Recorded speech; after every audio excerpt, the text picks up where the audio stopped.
লেখিকা শম্পা দত্তর অভাগীর স্বর্গ। সবে তো ভোরের আলো ফুটবো ফুটবো, প্রিয়তোষ বাবু নদীর পাড়ে দাঁড়িয়ে মনের মধ্যে হাজার এক দ্বিধা দ্বন্দ্বের সঙ্গে লড়াই করছেন। অজস্র প্রশ্ন মাথায় ভর করেছে। কি লাভ এই সংসারে থেকে? কে আছে তার আপনজন? না আছে বাবা মা, আর না আছে স্ত্রী পুত্র কন্যা। যেসব ছাত্রছাত্রীদের এতদিন আপন ভেবেছিল, তারা এমনটা করতে পারলো তার সঙ্গে? পরীক্ষায় নকল করার জন্য দুজনকে শাস্তি দিয়েছিলেন, আর তাতেই পরীক্ষার প্রশ্ন ফাঁস করার দায়ে দুদিন লকআপে থাকতে হয়েছিল।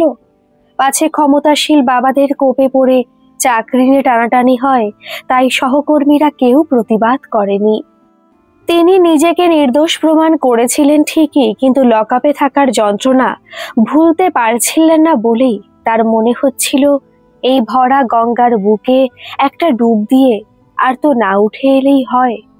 বেশ তো না ফেরার দেশে যাওয়া যায়, সেখানেই তো সকল প্রিয়জনেরা রয়েছে, বড় যে শান্তি ওখানে। মুহূর্তেই আবার চেতনা ফিরল তার। একদিন তিনি কত মানুষকে বাঁচার রসদ জুগিয়েছেন, কত শিশুর ভবিষ্যৎ তৈরি করেছেন। একদিন তিনি বলতেন, কখনো কখনো অন্যের জন্য বেঁচে থাকতে হয়। এসব ভাবনা তাকে মানায় না। তাছাড়া কয়েকদিন আগেই তো তিনি অবসর নিয়েছেন। এখান থেকে অন্য কোথাও নতুন করে মানুষ গড়ার কাজ শুরু করবেন। হঠাৎ গঙ্গার বুকে ঝপাং করে শব্দ হলো। আরে ওই তো মেয়েটা ঝাঁপ দিল, খাপচি খাচ্ছে। গঙ্গার তীরে তখন লোকজন নেই বললেই চলে। নিজের ভাবনায় ছেদ ফেলে জলে ঝাঁপ দিয়ে ভরা গঙ্গার বুক চিরে মেয়েটিকে ছিনিয়ে পাড়ে তুললেন। মেয়েটি লুটিয়ে পড়েছে। সে কি জ্ঞানহীন নাকি প্রাণহীন? না না, মেয়েটি বেঁচে আছে। কথায় বলে, মেয়ে মানুষের জান আর কই মাছের প্রাণ সহজে মরে না। খানিক জল খেয়ে অজ্ঞান হয়ে গেছিল। প্রিয়তোষ বাবু মেয়েটির পেটে চাপ দিয়ে জল বের করতেই মেয়েটি চোখ মেলে তাকিয়েছে। ওকে ধরে বসিয়ে দিয়েই প্রিয়তোষ বাবু বললেন, আত্মহত্যা মহাপাপ, সে কথা জানা ছিল না বুঝি? মেয়েটি কিঞ্চিত অপ্রস্তুত হয়ে উত্তর দিল, আসলে মাথা ঠিক ছিল না, কি করব ভেবে পাচ্ছিলাম না তাই। হ্যাঁ সেই তো, হঠাৎ হঠাৎ মাথা গরম হয়ে গেল, আর এদিক ওদিক না তাকিয়ে চল গিয়ে গঙ্গায় ঝাঁপ দি। অমনি মা গঙ্গা লুফে নেবেন। নয়তোবা চল রেল লাইনে শুয়ে পড়ি। কেন রে, জীবনটা কি এতই ফেলনা? যাকগে, তোকে দেখে বিবাহিত আর ভালো ঘরের বলেই মনে হচ্ছে। তোর কি কোনো ঠিকানা আছে যেখানে তোকে পৌঁছে দিতে পারবো? এখন চল দেখি, দোকানে তোকে একটু চা খাইয়ে দি। অনেকক্ষণ জলে ভিজেছিস, ঠান্ডা লেগে যাবে। মেয়েটি অবাক পানে প্রিয়তোষ বাবুর দিকে তাকিয়ে আছে। এ কেমন ধারার মানুষ উনি? আমি কেন মরতে গেছিলাম জানতে চাইলেন না, একটিবার সান্ত্বনাও দিলেন না, উল্টে আবার ধমক দিচ্ছেন। আবার আমার শরীরের কথাও ভাবছেন। তবে উনি যেমনই হন না কেন, বড় শ্রদ্ধা জাগছে মনে। মেয়েটি চা খেতে খেতে বলল, এখান থেকে 2টো স্টেশন পরেই আমার মামার বাড়ি। ভাবছি ওখানেই যাব, কিন্তু আমার কাছে কোনো টাকা নেই। চমৎকার, আমার কাছে টাকা নেই বলি এখনকার দিনে মরতে বেরোলেও সঙ্গে টাকা নিয়ে বেরোতে হয় বুঝলি? বেশ, এখন চল, তোর মামার বাড়িতে যাওয়া যাক। প্রিয়তোষ বাবুর কথা খারাপ লাগলো না মেয়েটির, একটু মুচকি হাসলো। হ্যাঁ রে, তোর মামার বাড়ির লোকেরা তোকে গ্রহণ করবেন তো নাকি ফিরিয়ে দেবে? আগে তো যাই সেখানে, তারপর দেখি কি হয়। ওখানে গিয়ে দেখা গেল বাড়িতে তালা লাগানো। হ্যাঁ রে, বাড়িতে তো তালা ঝোলানো, এখন কি করবি? লোকজন সব গেল কোথায়? মেয়েটি বলল, আপনি একটু দাঁড়ান, আমি এক্ষুনি আসছি। খানিক পরে মেয়েটি ফিরে এসে বলে, এই বাড়ির আমি একলা মালিক। মায়ের ছেলেবেলার সঙ্গী লতা মাসি গ্রামেই বিয়ে হয়েছে। চাবিটা তার কাছেই থাকে। সেই ঘরদোর পরিষ্কার করে রাখে, সন্ধ্যা প্রদীপ জেলে দেয় আসন ভেতরে। খানিক বাদে লতা মাসি খই, দুধ আর কয়েকটা নারকোল নাড়ু এনে বলে, কি রে লাবণ্য, কিছু না বলেই চলে এলি যে? হ্যাঁ রে, এভাবে একা একা এলি, জামাই আসেনি কেন রে? বলছি ওখানে সবকিছু ঠিক আছে তো? তুই ঠিক আছিস তো? আহ লতা মাসি, তুমি এত চিন্তা করো না, আমি একদম ঠিক আছি। এখন তো কিছুদিন থাকছি, পরে তোমায় সব বুঝিয়ে বলবো। আচ্ছা বেশ, এগুলো রইলো, খেয়ে নিস কেমন? লতা মাসি, বলছিলাম যে আমার সঙ্গে একজন আছেন। তুমি কি দুপুরে একটু ভাতের ব্যবস্থা করতে পারবে গো? কাল থেকে আমি নিজে সব করে নেব। লতা মাসি হেসে বলল, খুব পারবো, তুই কিছু ভাবিস না। এখন আমি এলাম রে লাবণ্য। লতা মাসি চলে গেল। প্রিয়তোষ বাবু এক দৃষ্টে লাবণ্যর দিকে তাকিয়ে অবাক হচ্ছেন এই ভেবে যে মেয়েটি মনের দিক থেকে বেশ শক্ত, যাকে বলে লড়াকু যোদ্ধা। তবে কেন এমন একটা কাণ্ড ঘটাতে যাচ্ছিল? মনের মধ্যে কৌতূহল জন্মালেও অন্যের ব্যক্তিগত ব্যাপারে নাক গলানো তার স্বভাব নয়। তাই বলল, তোকে তোর ঠিকানায় পৌঁছে দিলাম, এবার আমি আসি। এই আমার ফোন নম্বর, প্রয়োজন পড়লে ডাকিস। এই বলেই বেরোতে যাবেন এমন সময় লাবণ্য বলে উঠল, আমার কথা কিছু জানতে চাইলেন না তো? কৌতূহল হচ্ছে না মনে? কেন এমনটা করতে যাচ্ছিলাম? একেবারে জানতে ইচ্ছে করছে না, সেটাই বা বলি কি করে? তবে তোর যদি মনে হয় আমাকে বলাটা প্রয়োজন, সবটা বলা যায় আমাকে, তাহলে আমি নিশ্চয়ই শুনবো। তবে আসুন, এই খই দুধটুকু খেয়ে আগে পেটের জ্বালাটা মেটানো যাক। সকাল থেকে দুজনের পেটে তো কিছুই পড়েনি। লাবণ্য বলে, তার জীবনে নতুন কিছুই ঘটেনি। হামেশাই আর 5 জনের সঙ্গে যেটা হয়ে থাকে সেটাই হয়েছে। এক আত্মীয় বাড়ির বিয়ের অনুষ্ঠানে আমাকে পছন্দ হয়েছিল শাশুড়ি মায়ের। ওদের ছেলে ইন্দ্র পছন্দ করেছিল, তাই বিয়েটা হয়েছিল। সত্যি পরিবারের সবাই ভালো মানুষ। আমার স্বামী বড় কোম্পানিতে ভালো চাকরি করে। বছর 2 বেশ ভালোভাবেই আমাদের দাম্পত্য জীবন কেটেছিল। শাশুড়ি মা আর শ্বশুর মশাই চোখে হারাতেন আমাকে। খুব মন দিয়ে সংসার করছিলাম, কোনো চিন্তা নেই, কোনো শঙ্কা নেই। কিন্তু মানুষ যখন একেবারেই নিশ্চিন্তে থাকে, ঠিক তখনই বোধহয় তার জীবনে বড় বিপর্যয় নেমে আসে। তাই তো কবি বলেছেন, শঙ্কা যেথায় করে না কেউ, সেইখানে হয় জাহাজ ডুবি। ইন্দ্র অফিস থেকে রোজ ফোন করে জানিয়ে দিত সে ঠিকমতো পৌঁছে গেছে কিংবা সময় মতো লাঞ্চ করে নিয়েছে। অফিসে কাজের চাপ আছে, সে কথা জানাতেও ভুল করতো না। সবে মিলে কোথাও কোনো ফাঁক ছিল না। শাশুড়ি মায়ের সঙ্গে আমার সম্পর্ক বন্ধুত্বপূর্ণ ছিল। একদিন দুজনে শপিং করতে গিয়ে শপিং মলে গিয়ে দেখি ইন্দ্রের সাথে এক সুন্দরী মহিলা হাতে একটা দামি পোশাক নিয়ে বলছে, ডার্লিং, এটাই পছন্দ। মনে হলো পায়ের তলা দিয়ে মাটি সরে যাচ্ছে, মাথার উপর আকাশ ভেঙে পড়েছে। শাশুড়ি মা ওদের কাছে গিয়ে প্রশ্ন করতে চাইলে ওনাকে টেনে বাইরে এনে ইন্দ্রকে একটা ফোন করে জানতে চাইলাম, কি করছো? ইন্দ্র খুব ভদ্র আর ব্যস্ততার সঙ্গে বলল, অফিসের কাজে ভীষণ চাপে আছি গো, কাজটা সেরে তোমাকে ফোন করছি। শাশুড়ি মাকে মুখ বন্ধ রাখতে বলেছিলাম। এর দিন কয়েক বাদে একদিন ইন্দ্র বাথরুমে স্নান করছিল, তখন ওর ফোনটা বেজে উঠতেই ম্যাডাম নাম উঠে এলো। আমি ফোনটা তুলে কিছু বলার আগেই এক মহিলা বললেন, ডার্লিং, সেদিন নেকলেসটা কেনা হয়নি, আজ কিন্তু ওটা আমার চাই। ইন্দ্র বেরিয়ে আসতেই হোল্ডে রেখে বললাম, অফিস থেকে তোমার ম্যাডাম কল করেছেন, কথা বলে নাও। ইন্দ্র একটু মুচকি হেসে, হ্যাঁ ম্যাডাম, আপনি যেমনটা বলবেন ঠিক তেমনটা হবে, আমি সব ব্যবস্থা করে নিয়েছি। আমি ওর দিকে তাকাতেই বলে, ম্যাডাম একটা প্রজেক্ট করতে দিয়েছেন, কাজটা হয়ে গেছে সেটাই বললাম। নিজের কপাল পুড়ছে জেনেও আমি একটু হাসলাম। সবটা জেনে শ্বশুর মশাই ওর অফিসে গেলেন খোঁজ করতে, আমাকেও সঙ্গে নিয়ে গেলেন। সেখানে ওর অফিস কলিগদের থেকে জানতে পারলাম ইন্দ্র মাঝে মাঝে অফিস ছুটি করছে, কোনোদিন এলেও লাঞ্চের পর বেরিয়ে যায়। এর মধ্যেই বস ওয়ার্নিং দিয়েছেন, এভাবে চলতে থাকলে চাকরি থাকবে না। বেশ কয়েকজন বান্ধবী ওর জুটেছে, তাদের একজনের সঙ্গে একদিন বেরিয়ে যায়। কোনোদিন শপিং মলে তো কোনোদিন দামি রেস্টুরেন্টে দেখাও গেছে কয়েকবার। আমি বেশ বুঝলাম, বাড়িতেও মিথ্যে দিয়ে একটা মিথ্যের পৃথিবী তৈরি করেছিল। সেদিন সত্যিটা গরম লাভা হয়ে বেরিয়ে এলো। এই নিয়ে নিত্য অশান্তি শুরু হলো বাড়িতে। তবে আমি এই ব্যাপারে নীরব ভূমিকায় ছিলাম। এরই মাঝে আমার মা একদিন চলে গেল। মায়ের শারীরিক অবস্থা ভালো ছিল না, তাই আমার বিয়েটা তাড়াতাড়ি দিয়েছিল। মায়ের মৃত্যুর পর আমি এখানে চলে আসি, মাসখানেক এখানেই ছিলাম। তারপর একদিন আমার শাশুড়ি মা আর শ্বশুর মশাই এসে একরকম জোর করেই আমাকে নিয়ে গেলেন। বললেন ওনাদের ছেলেকে আর একবার সুযোগ দিতে হবে। ওখানে গিয়ে দেখলাম ইন্দ্র তখন তার উপন্যাসের নায়িকাদের নিয়ে এতটাই মগ্ন, যেখানে আমার কোনো জায়গা ছিল না। একবার জায়গা ছেড়ে দিলে সে জায়গা খালি থাকে না।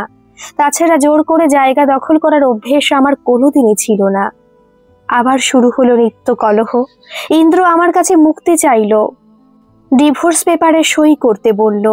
শাশুড়ি মা বাধা দিলেন, আমি সই করে দিলাম। চাইলে আমি ওকে নিষ্কৃতি নাই দিতে পারতাম, খোরপোশ চাইতে পারতাম, চাইলে পরকীয়ার অপরাধে পুলিশেও দিতে পারতাম, কিন্তু তাতে তো আর সম্মানের সঙ্গে নিজের জায়গা ফিরে পেতাম না। শাশুড়ি মা অসুস্থ হয়ে পড়লেন। কয়েকটা দিন ওনার যত্ন করে সুস্থ করে আজ একটা চিঠি লিখে ওনার বালিশের নিচে রেখে বেরিয়ে পড়লাম। মরবো বলে বেরোয়নি গো, এখানে আসবো বলেই বেরিয়েছিলাম। সঙ্গে টাকা পয়সা ছিল না, তাই হাঁটতে শুরু করলাম। মাথায় নানা রকম চিন্তা জমাট বাঁধলো। কেমন যেন মনে হলো মোড়ের ওই চায়ের দোকানের লোকটা আমাকে দেখিয়ে বলছে, ওই দেখ মল্লিক বাড়ির বউটা বাড়ি ছেড়ে চলে যাচ্ছে, ওর স্বামী ওকে ছেড়ে দিয়েছে যে। রাস্তার ওই ফলওয়ালাগুলো বুঝি আমাকে দেখে হাসছে আর বলছে, ওর স্বামী যে আবার বিয়ে করতে চলেছে। হয়তো সবাই ভাবছে নিশ্চয়ই আমারই কোনো দোষ আছে।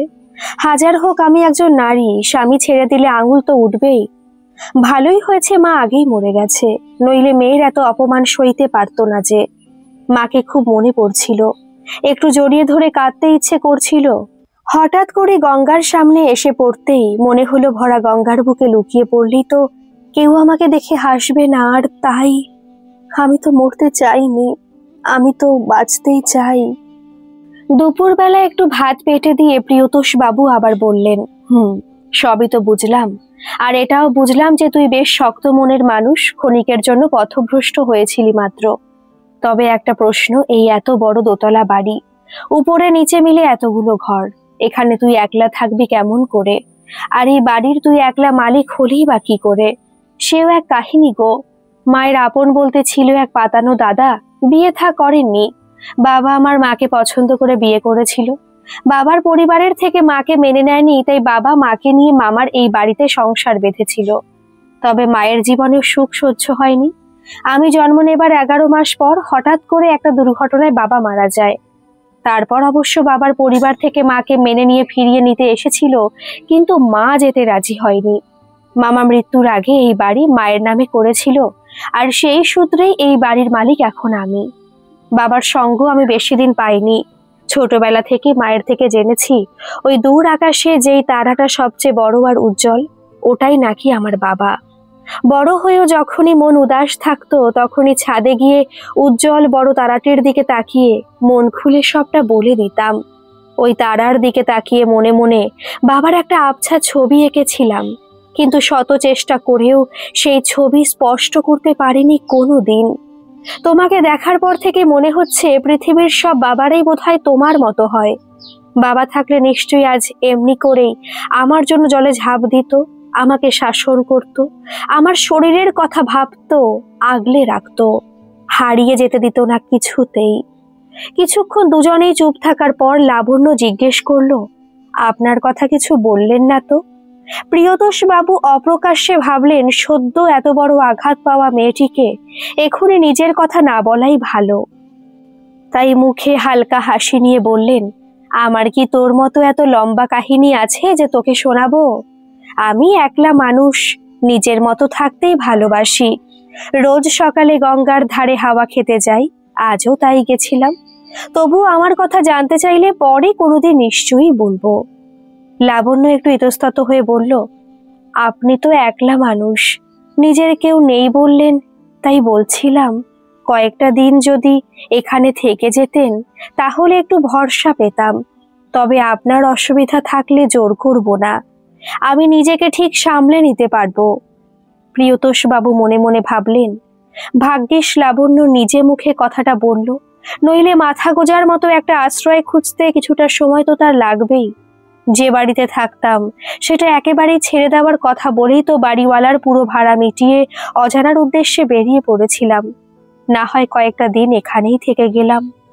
দিন 10 কেটে গেল, লাবণ্য নিজেকে সামলে নিয়েছে। তবে যখনই প্রিয়তোষ বাবু চলে যাবার কথা বলেন, তখনই লাবণ্য বলে, আর কয়েকটা দিন থেকে গেলে কি এমন অসুবিধা হবে শুনি? কথাগুলো লাবণ্য এখন একটু অধিকার দেখিয়ে বলে। প্রিয়তোষ বাবুও এখন একটু যেন মায়ায় জড়িয়ে পড়েছেন। এর মধ্যে প্রিয়তোষ বাবু লাবণ্যর সঙ্গে পুরো গ্রাম ঘুরে দেখেছে, অনেকের সাথে পরিচয় হয়েছে। একদিন বিকেলবেলা দুজনে গল্প করার সময় প্রিয়তোষবাবু লাবণ্যকে জিজ্ঞেস করলেন, আচ্ছা তুই নিজের সম্পর্কে কি ভাবলি? একবার বিয়ে সফল হয়নি বলে কি আর সংসার করবি না? ও মা, তা কেন হবে? আমি সংসার নিশ্চয়ই করব, তবে তার জন্য বিয়ে করার দরকার পড়বে কেন? সংসার করার জন্য একটা পরিবার লাগে, আর সেই পরিবার একদিন আমি নিশ্চয়ই পাবো। একান্নবর্তী একটা পরিবার হবে। মায়ের মুখে শুনেছি মামা এই এত বড় বাড়ি তৈরি করেছিল আশ্রয়হীনদের আশ্রয় দেবার জন্য। হয়তো অনেক বড় কিছু করার ইচ্ছে ছিল মামার, সময় তাকে সেই সুযোগ দেয়নি। হয়তো ভেবেছিল মা বোধ হয় তার স্বপ্ন পূরণ করতে পারবে, কিন্তু সেটাও তো হয়নি।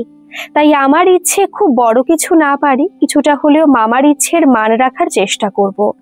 এখানে কোনো বৃদ্ধাশ্রম বা অনাথাশ্রম হবে না, এটা হবে তাদের বাড়ি যারা নিজের সন্তানের কাছে অবহেলিত, যেসব সদ্যজাত শিশুদের আবর্জনার মতো ফেলে দেওয়া হয়, এটা হবে তাদের বাড়ি। যেসব মেয়েরা শ্বশুর বাড়িতে বিতাড়িত আর বাপের বাড়িতেও ঠাঁই মেলে না, কিংবা অন্যের করা অপরাধে নিজেকে কলঙ্কিত ভেবে জীবনটাকে শেষ করার কথা ভাবে, এটা হবে তাদের নিজের বাড়ি। বিয়ের আগে আমার একটা নাচের স্কুল ছিল, ভাবছি ওটা আবার শুরু করব। তাছাড়া আমার মায়ের দেওয়া গয়নাগুলো লকারে আছে, ওগুলো বিক্রি করে দেব, আর সামান্য কিছু টাকাও আছে, তাই দিয়ে একান্নবর্তী পরিবার গড়ে তোলার কাজটা শুরু করব। যদিও কাজটা সহজ হবে না, অন্ধকারে তারার আলোয় পথ চলার মতোই কঠিন হবে, তবুও জানি উপরে মালিক আছেন। এখানে কেউ কারো দয়াতে বাঁচবে না, সকলেই কিছু না কিছু কাজকর্ম করবে, আর এই বাড়ির নামটা হবে নিজের বাড়ি। লাবণ্যর মুখে অমৃতবাণী শোনার পর প্রিয়তোষবাবু নিজেকে স্বপ্নের জগতে হারিয়ে ফেলেছিলেন। একসময় তিনি বলে উঠলেন, আমার সারা জীবনের সঞ্চয় কোনো আশ্রমে দান করব ভেবেছিলাম, এখন ভাবছি সেটা নিজের বাড়িতেই খরচ করব। লাবণ্য বলে, আপনি তো বলেছিলেন আপনার আপন কেউ নেই, আপনার টাকা নিজের বাড়িতে তখনই খরচ করতে পারবেন যখন কথা দেবেন যে নিজের বাড়িতে থেকে আমার পাশে থাকবেন। প্রিয়তোষবাবু কিছু বলার আগে লক্ষ্য করলেন কথা বলতে বলতে কখন ঘুটঘুটে অন্ধকার নেমে এসেছে, আকাশে ঘন মেঘ জমেছে। হঠাৎ করে বিজলির আলো চলে যেতেই অন্ধকার গভীর হলো। মেঘের গর্জনে লাবণ্য চমকে উঠল। প্রিয়তোষবাবু লাবণ্যর হাতটা ধরে বললেন, ভয় কি, আমি তো আছি। লাবণ্য প্রিয়তোষবাবুর হাত দুটো আরো শক্ত করে ধরে বলে উঠল, বাবা। সেই থেকে প্রিয়তোষবাবু আজও লাবণ্যকে আগলে রেখেছে। আজ সকাল থেকেই বাড়িতে কেমন থমথমে ভাব। অন্য সব দিনের মতো কোনো হইচই নেই, চিৎকার চেঁচামেচি নেই, কেউ কারো সাথে হাসাহাসি করছে না, ঝগড়া করছে না, গল্প করছে না, যে যার মতো কাজ করছে। গতকাল রাত্রে এ বাড়ি থেকে একজন চিরতরে বিদায় নিয়েছে। সকাল থেকে ঘরে দৌড় দিয়েছে লাবণ্য, ওর ঘরে কেউ ঢুকতে সাহস করেনি। এ বাড়ির সবাই লাবণ্যকে যতটা ভালোবাসে ঠিক ততটাই ভয় পায়। বেলা গড়িয়ে দুপুর হতে চলল। প্রিয়তোষবাবু বাড়ি ফিরে লাবণ্যর ঘরে গেলেন। একমাত্র তিনি লাবণ্যকে ভয় পান না। ভেতরে ঢুকে আলোটা জ্বালিয়ে বলেন, কিরে, এভাবে অন্ধকারে বসে আছিস কেন? শুনলাম সকাল থেকে কিছু মুখে তুলিসনি। এভাবে তোর নিজের তো শরীর খারাপ হবে। এই কদিনে নিজের চেহারা কি হয়েছে একবার দেখেছিস? অথচ যার জন্য এত কিছু করছিস, শেষবারের মতো তার সঙ্গে একবার দেখা পর্যন্ত করলি না। একবার তোকে শেষ দেখার ইচ্ছে নিয়েই ছেলেটা চলে গেল। 1 বছর আগে ছেলেটা এখানে এসেছিল, তাও আবার রাজরোগ নিয়ে। এই 1 বছরে তুই ওর চিকিৎসার কোনো ত্রুটি করিসনি, তবু তো শেষ রক্ষা হলো না। এবারে প্রত্যেকে নিজের মতো করে ওর যত্ন করেছিল, কিন্তু তুই একবার ওর মুখ দেখতে চাইলি না, অথচ আড়াল থেকে ওর প্রতিটা মুহূর্তের খবর রেখেছিস। এতক্ষণ পর লাবণ্য জিজ্ঞেস করলো, শ্মশানের সব কাজ ঠিকমতো মিটেছে তো বাবা? চরিত্র দোষে সকল আত্মীয়ের সঙ্গে সম্পর্ক হারিয়েছে, থাকার মধ্যে শুধু ওর বাবা না মরে বেঁচে আছেন। উনি কি এসেছিলেন? হ্যাঁ, উনি এসেছিলেন। উনি সব কাজ করলেন। পুরোহিতের কথা মতো উনি নিজের বাড়িতেই সব কাজ করবেন। যেহেতু অনেক বছর আগেই তোদের ডিভোর্স হয়ে গেছে, তাই এখানে তোর কোনো নিয়ম কাজ নেই। হ্যাঁ রে, তুই কি আজও ওকে ক্ষমা করতে পারিসনি? শেষের দিকে তো ছেলেটার পরিবর্তন হয়েছিল। লাবণ্য হেসে বলে, কি যে বলো না বাবা, অনেক বছর আগে ডিভোর্স পেপারে সই করে ও বাড়ি ছাড়ার সময় আমি ওকে ক্ষমা করে দিয়েছিলাম।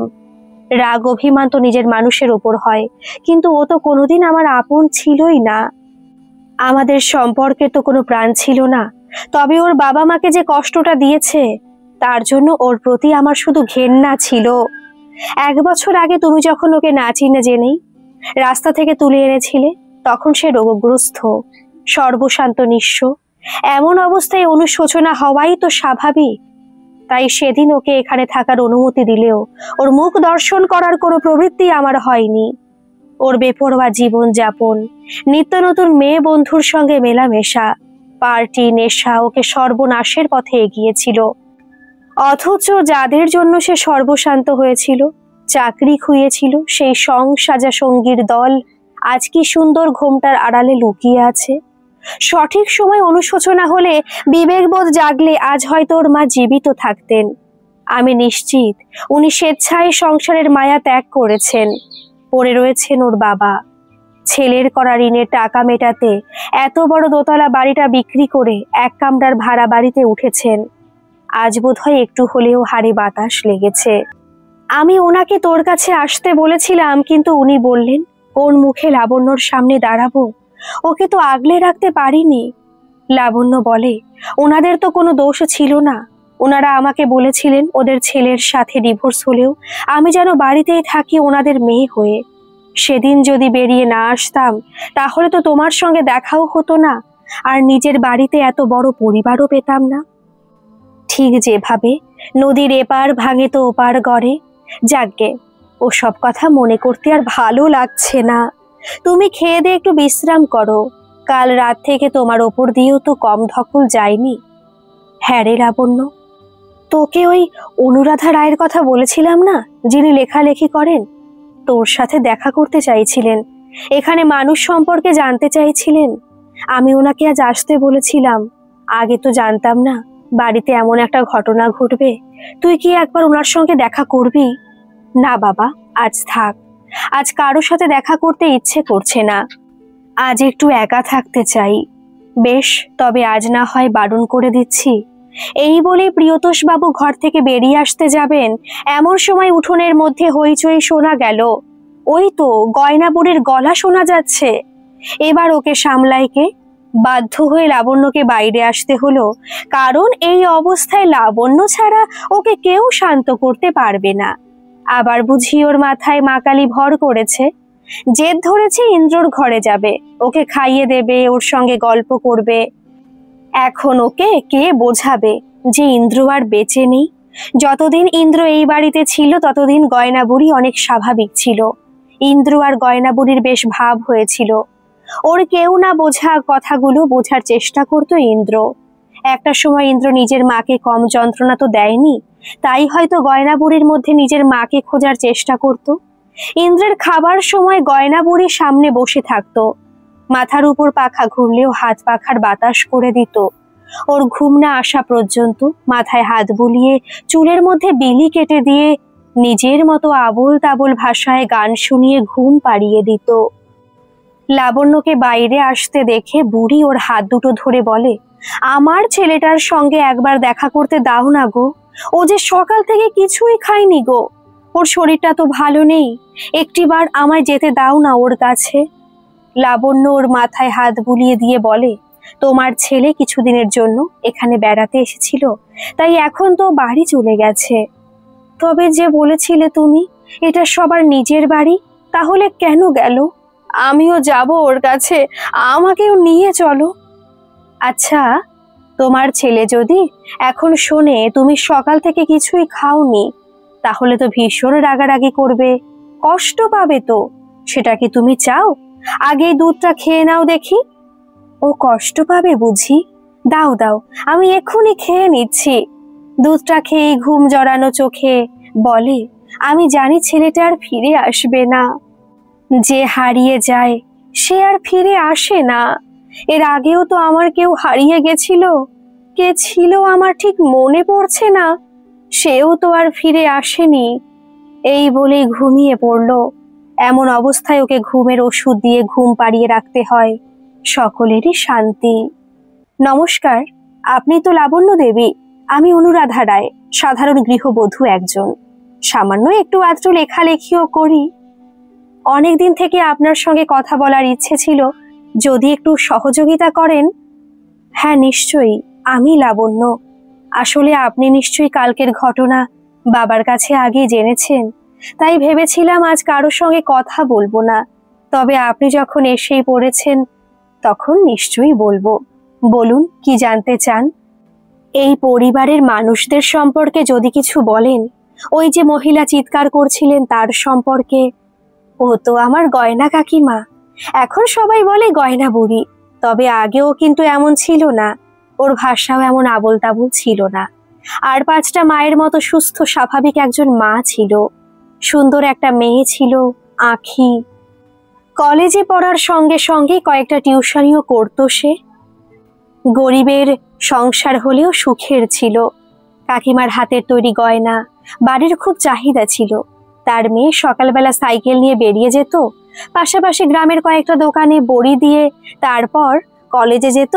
আর কলেজ ফেরার পথে 2টো টিউশন করে বাড়ি ফিরতে ফিরতে অনেকটাই দেরি হতো। ওর খুব ভয় করত, মাঝে মাঝে মনে হতো কারা যেন পিছু নিয়েছে। মাকে জানিয়েছিল সে কথা। মায়ের আশঙ্কা হয়েছিল, বলেছিল চারিদিকে শয়তানের দল ডাসা মাছির মতো ঘুরে বেড়ায়, সুযোগ পেলেই উড়ে বসবে। টিউশনগুলো ছেড়ে দিতে বলেছিল আখিকে, কিন্তু আখি নিজের পড়াশোনার খরচের কথা ভেবে ছাড়তে পারেনি। সেদিন আখির জন্মদিন ছিল।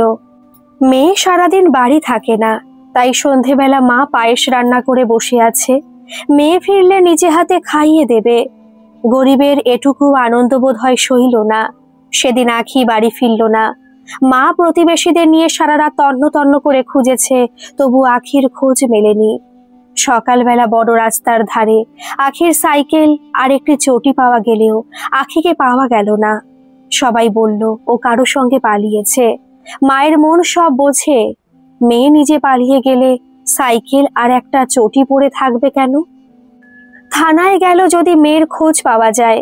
পুলিশ বলল তোমার মেয়ে নিজেই ভেগে গেছে, ওকে আর পাওয়া যাবে না। নেতাদের দরজায় ধর্ণা দিয়েছে। ও বাবা, তোমরা আমার মেয়েটাকে খুঁজে দাও না। প্রথম দিকে ওরা সহানুভূতি দেখিয়েছে, সঙ্গে নিয়ে চারিদিকে ঘুরে বেরিয়েছে। আসলে তখন সামনেই ভোট ছিল, বুড়িকে নিয়ে প্রচার চালিয়েছে। সাধারণ মানুষের কাছে নিজেদের ভাবমূর্তি তৈরি করেছে মাত্র।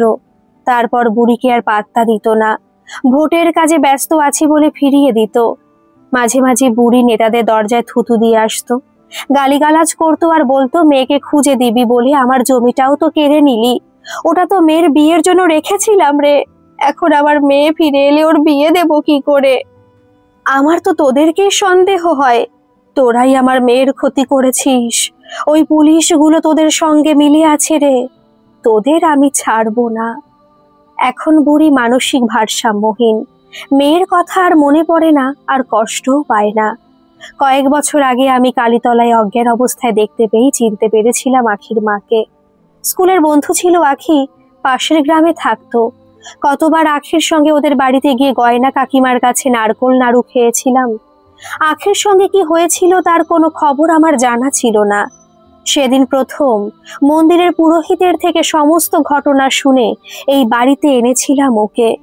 সবকিছু ভুলে গেলেও সুন্দর করে গয়না বড়ি দিতে এখনো ভোলেনি। তার তৈরি গয়না বড়ি এখনো বাজারে ভালোই বিক্রি হয়, তাই তো সবাই বলে গয়না বুড়ি। চলুন অনুরাধা দেবী, ডাক্তার কাকুর সঙ্গে আপনার পরিচয় করিয়ে দিই। ওই যে উনি আমার ডাক্তার কাকু, ডাক্তার বাসুদেব ভট্টাচার্য, বাবার ছেলেবেলার বন্ধু। ডাক্তার কাকু দেখো তোমার সঙ্গে কে আলাপ করতে এসেছেন। উনি অনুরাধা ম্যাডাম, লেখালেখি করেন। ডাক্তার কাকু তখন বুলটির সঙ্গে বিশেষ একটা আলোচনা নিয়ে ব্যস্ত। ডাক্তারবাবু অনুরাধা দেবীকে নমস্কার জানায়, আর বুলটিও মুখে সৌজন্যমূলক হাসি নিয়ে অনুরাধা দেবীর দিকে তাকায়। লাবণ্য বলে ডাক্তার কাকুর একটা সময় বেশ নাম ডাক ছিল, এখন প্র্যাকটিস ছেড়ে দিয়েছেন। একমাত্র পুত্র সন্দীপন বাবু চাকরি সূত্রে স্ত্রী কন্যা নিয়ে প্রবাসী। স্ত্রী মৃত্যুর পর কাকু বড্ড একা হয়ে পড়েছিলেন। অনুরাধা দেবী লাবণ্যর দিকে কৌতূহলের দৃষ্টিতে তাকাতেই লাবণ্য বলে আপনি যা ভাবছেন সেটা একেবারেই সত্যি নয়। উনি নিজের সন্তানের কাছে একেবারেই অযাচিত নন। ওনার ছেলে বৌমা নাতনি ওনাকে ভীষণভাবে কাছে পেতে চায়। তাই তো ওদের অনুরোধে বরাবরের মতো চলেই যাচ্ছিলেন কাকু। হঠাৎ করে কি করে জানি না ছেলেবেলার বন্ধু অর্থাৎ বাবার খোঁজ পেয়ে গেলেন। এখানে পাত্তারি গুটিয়ে চিরতরে এদেশকে বিদায় জানাবার আগে শেষবারের মতো বন্ধুর সঙ্গে দেখা করতে এলেন। এখানে এসে বাবার সঙ্গে ঝগড়ায় জড়িয়ে পড়লেন। কেন বাবা কাউকে কিছু না জানিয়ে এমন অজ্ঞাতবাস করছে ইত্যাদি ইত্যাদি। বাবার আমার অনুরোধে 2 দিন থাকতে রাজিও হলেন। তারপরেই মত বদলে গেল, বিদেশে যাওয়া ক্যান্সেল। ওনার মনে হলো নিজের দেশেই এমন একটা তপোবন থাকতে উনি বিদেশ বিভুঁয়ে মরতে যাবেন কেন, থেকে গেলেন এখানেই। প্রথম প্রথম ছেলে রাগ অভিমান করত, কিন্তু এখানে এসে নিজের চোখে বাবাকে এতটা প্রাণবন্ত দেখে সন্দীপন বাবু স্বীকার করেছেন যে ওখানে গিয়ে তার বাবা হাজার সুখেও এত ভালো থাকতো না। কাকুর এখানে থাকাকে উনি মন থেকে সমর্থন করেছেন। বড় ছুটি পেলে ওনারাও এখানে নিজের বাবার সঙ্গে কয়েকটা দিন কাটিয়ে যান। ডাক্তার কাকু পেশাগতভাবে প্র্যাকটিস ছেড়ে দিয়েছেন, কিন্তু এবারের মানুষজন ছাড়াও ওই বস্তির অসহায় মানুষগুলোর চিকিৎসার দায়িত্ব নিয়েছেন। আর ওনাকে অ্যাসিস্ট করে আমাদের বুলটি। বুলটিকে আমরা খুব ছোটবেলায় পেয়েছিলাম। ওর বয়স তখন বড়জোর 8 কি 9 হবে। এক নিঃসন্তান দম্পতি কোনো এক অনাথ আশ্রম থেকে বুলটিকে দত্তক নিয়েছিল। প্রথম প্রথম বেশ আদর যত্নে রেখেছিল। তারপর যখন ওদের নিজের সন্তান হলো তখন অবহেলা শুরু হলো। ধীরে ধীরে সেটা অত্যাচারের পর্যায়ে নেমে আসে। বাড়ির কাজ করানো প্রয়োজনে মারধর করা হতো। ভয় পেয়ে একদিন সেখান থেকে পালিয়ে গেল বুলটি। এখানে ওখানে ঘুরতে ঘুরতে ওই রেলপাড়ের বস্তিতে লুকিয়েছিল। বাবা একজন শিক্ষক, নিজে হাতে মানুষ তৈরি করাই তার কাজ। বাবার খুব ইচ্ছে ওই বস্তির ছেলে মেয়েগুলোকে লেখাপড়া শেখাবে, কিন্তু যারা রোজ দুবেলা পেট ভরে খেতেই পায় না তারা পড়াশোনা করতে চাইবে কেন? আর তাই রোজ এই বাড়ি থেকে কিছু খাবার পাঠানো হয় ওই বস্তির বাচ্চাগুলোর জন্য।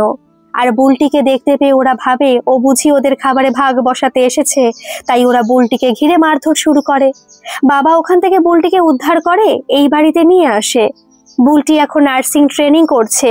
ডাক্তার কাকু ওর পড়াশোনার সব দায়িত্ব নিয়েছেন আর ওকে নিজে হাতে তৈরিও করছেন। এছাড়াও বুলটি বেশ কিছু ছেলে মেয়েদের টিউশনিও পড়ায়।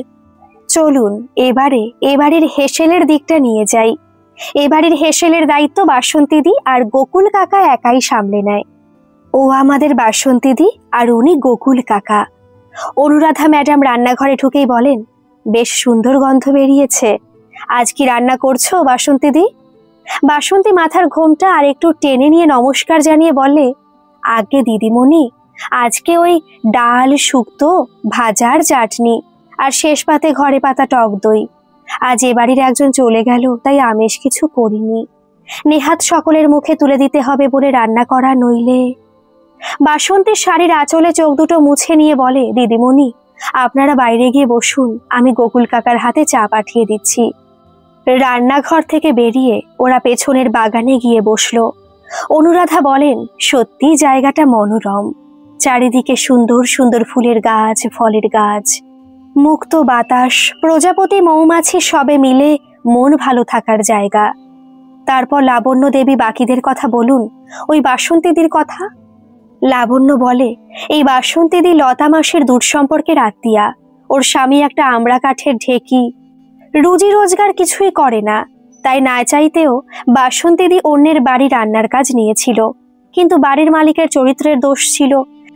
একদিন নিজের সম্মান বাঁচাতে গিয়ে লোহার রড দিয়ে লোকটার মাথায় আঘাত করে পালিয়েছিল।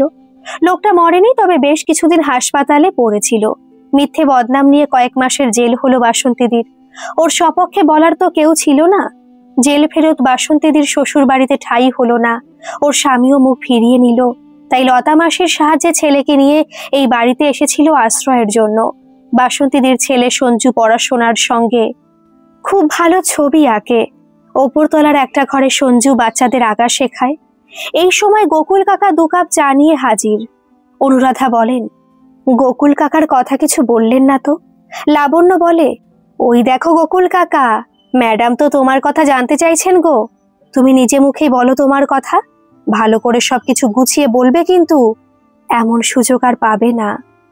গোকুল কাকা বলে, আমার কথা আর কি বলবো দিদিমণি, 2 ছেলেকে লেখাপড়া শিখিয়ে মানুষ করতে সর্বশান্ত হলাম। বিনা চিকিৎসায় বউটা মারা গেল, আর আমি অচল পয়সার মতো কখনো বড় ছেলের কাছে গলা ধাক্কা, তো কখনো ছোট ছেলের বউয়ের মুখ ঝামটা সয়ে নয় দুয়ারি হয়ে ঘুরে মরছিলাম। অতিষ্ঠ হয়ে গাড়ির তলায় পড়ে মরতে চাইছিলাম, কিন্তু জমেও আমায় অরুচি করলো। হঠাৎ করেই কোথা থেকে লাবণ্য মা এসে হাতটা ধরে টেনে নিয়ে বাঁচিয়ে নিল। তারপর থেকে এখানেই আছি। লাবণ্য বলে, কি গো গোকুল কাকা, এইটুকু তোমার গল্প? তবে যে তুমি সব সময় বলতে তোমার গল্প নাকি একটা পুরো সিনেমার মতো। বাসন্তী দি, তোমার গল্প মন দিয়ে শোনেই না, ম্যাডাম তো লেখালেখি করেন, তোমার কথাও লিখবেন নিশ্চয়ই। গোকুল কাকা কাঁধের গামছায় চোখ দুটো মুছে নিয়ে বলে, আজ এর থেকে বেশি কিছু বলতে ইচ্ছে করছে না লাবণ্য মা, তোমার কথা বলো, আমি এখন আসি।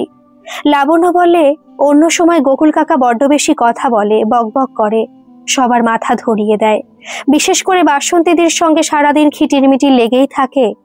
ওপর থেকে দেখে মনে হয় বাসন্তীদের সঙ্গে ওর অহি নকুলের সম্পর্ক, কিন্তু দিনের শেষে একে অপরের সঙ্গে মনের কথা আলোচনা করে, সুখ দুঃখ ভাগ করে নেয়। আজ ওদের কারো মন ভালো নেই। আসলে এই 1 বছরে ইন্দ্র এ বাড়ির সকলের সঙ্গে ভীষণভাবে জড়িয়ে পড়েছিল। অনুরাধা বলে, এ বাড়ির অনেকের সম্পর্কে অনেক কিছুই জানলাম, তবে অনেকের সম্পর্কে জানার বাকিও থাকলো। আশা করছি প্রয়োজনে আবারও আপনার সহযোগিতা নিশ্চয়ই পাবো।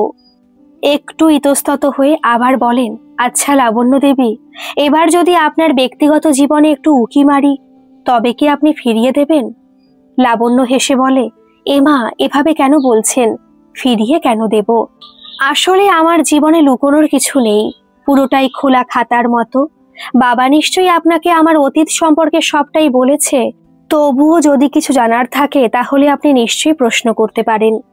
অনুরাধা বলেন, হ্যাঁ, প্রিয়তোষ বাবুর কাছ থেকে আপনার ছেলেবেলার কথা, বাবা মায়ের কথা, এবারই আপনার মামার তৈরি সে কথা, এমনকি কোন পরিস্থিতিতে প্রিয়তোষ বাবুর সঙ্গে আপনার প্রথম দেখা হয়েছিল, সবই শুনেছি। ইন্দ্রবাবুর সঙ্গে আপনার বিয়ের কথা, এবং সেই বিয়ে টেকেনি তাও জানি। অসুস্থ হয়ে জীবনের শেষ 1টা বছর ইন্দ্রবাবু এই বাড়িতেই ছিলেন। কাল ওনার মৃত্যু হয়েছে, সবই উনি বলেছেন। আসলে এই বাড়িতে এত বড় পরিবার তৈরির মতো বৃহৎ কর্মের পেছনে প্রিয়তোষ বাবু ছাড়াও আগাগোড়া আরেকটি মানুষ যে আপনার পাশে আছে, সে কথা কিছু বললেন না তো?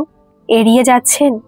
কথাটা বলার পরই অনুরাধা বলেন, আমি বোধহয় অনধিকার চর্চা করে ফেললাম, আপত্তি থাকলে কিছু বলতে হবে না। লাবণ্য এবার একটু জোরেই হেসে বলে, বুঝতে পারছি, আপনি হিমাদ্রির কথা বলছেন, তাই তো? কিন্তু ওর কথা লুকোনোর বা এড়িয়ে যাবার প্রয়োজন আছে বলে তো মনে হয় না।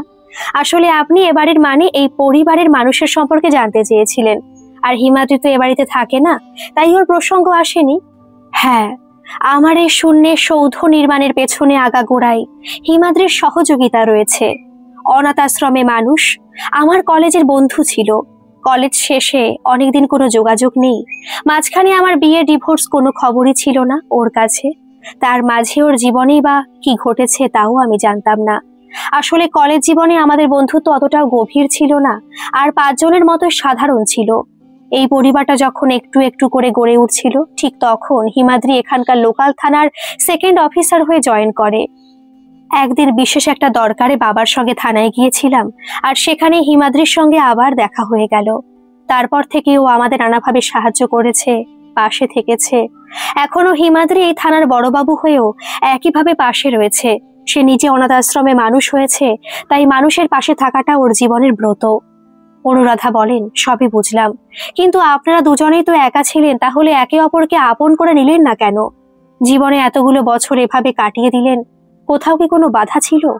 লাবণ্য বলে, ম্যাডাম, আপনি বোধহয় কোথাও কোনো ভুল করছেন। আমাদের সম্পর্কটা শুধুই বন্ধুত্বের, এখানে কোনো কামনা বাসনা ছিল না। সকল চাওয়া পাওয়ার ঊর্ধ্বে এই সম্পর্ক। আমরা শুধুই একে অপরের বন্ধু, খুব ভালো বন্ধু। অবসরের পর হিমাদ্রি এই বাড়িতেই পরিবারের একজন হয়ে থাকতে চায়, ব্যাস এইটুকুই। এবার অনুরাধা দেবী একটু লজ্জায় পড়ে গেলেন। সত্যি উনি একটা ভুল ধারণার মধ্যে ছিলেন। এই সময় প্রিয়তোষ বাবু এসে বলেন, হ্যাঁ রে লাবণ্য, আমি কি অযাচিতভাবে তোদের কথাবার্তার মাঝখানে এসে পড়লাম? বাবা, তুমি যে কি বলো না, তুমি কবে থেকে আমার জীবনে অযাচিত হলে শুনি? তুমি তো আমার জীবনটা বাঁচিয়ে দিয়েছ। প্রিয়তোষ বাবু লাবণ্যর মাথায় হাত বুলিয়ে একটু হেসে বলেন, আমি তোর জীবন বাঁচিয়েছি নাকি তোর জন্যই আমি আজও বেঁচে আছি সে তো ওপরওয়ালা জানেন। অনুরাধা ওদের মাঝখানে কথা কেটে নমস্কার জানিয়ে বলেন, লাবণ্য দেবী, প্রিয়তোষ বাবু, আজকের মতো আমি উঠি, প্রয়োজনে আবার আসবো। আর একটা অনুরোধ ছিল, সাধারণ পরিবারের সামান্য একজন গৃহবধূ হয়ে লেখালেখি করি, একটু একটু নামও ছড়িয়ে পড়েছে, কিন্তু স্ত্রীর কৃতিত্বে গর্বিত হওয়া পুরুষের সংখ্যা এখনো কম। স্ত্রীকে ঘোমটার আড়ালে দেখতে তারা বেশি স্বচ্ছন্দ বোধ করে। স্ত্রীর সুনাম বাড়লে তাদের ইগো হার্ট হয়। যদি কোনোদিন এ বাড়ির শরণাপন্ন হই সেদিন ফিরিয়ে দেবেন না যেন। লাবণ্য বলে, আমি হয়তো আপনার আশঙ্কা বুঝতে পারছি, তাও ঈশ্বরের কাছে প্রার্থনা করব আপনি আপনজনদের সঙ্গে সুখে থাকুন। তবুও যদি কোনোদিন প্রয়োজন হয় তবে এবারে দরজা নিশ্চয়ই খোলা পাবেন, কথা দিলাম। নমস্কার, ভালো থাকবেন। অনুরাধা চলে যেতেই লাবণ্য বলে, চলো বাবা, ভেতরে যাই, বড্ড ক্লান্ত লাগছে। প্রিয়তোষ বাবু বলেন, সেই ভালো। হ্যাঁ রে লাবণ্য, অনুরাধা শেষের কথাগুলোতে কি বোঝাতে চাইলেন বলতো? লাবণ্য বলে, এতে না বোঝার কি আছে, ধরে নাও খুব শীঘ্রই তোমার এই অভাগীর সংসারে আরো একজন বাড়তে চলেছে। গল্পটি কেমন লাগলো অবশ্যই কমেন্ট করে জানাবেন, আর ভালো লাগলে একটা সাবস্ক্রাইব করে আমার পাশে থাকবেন। ধন্যবাদ।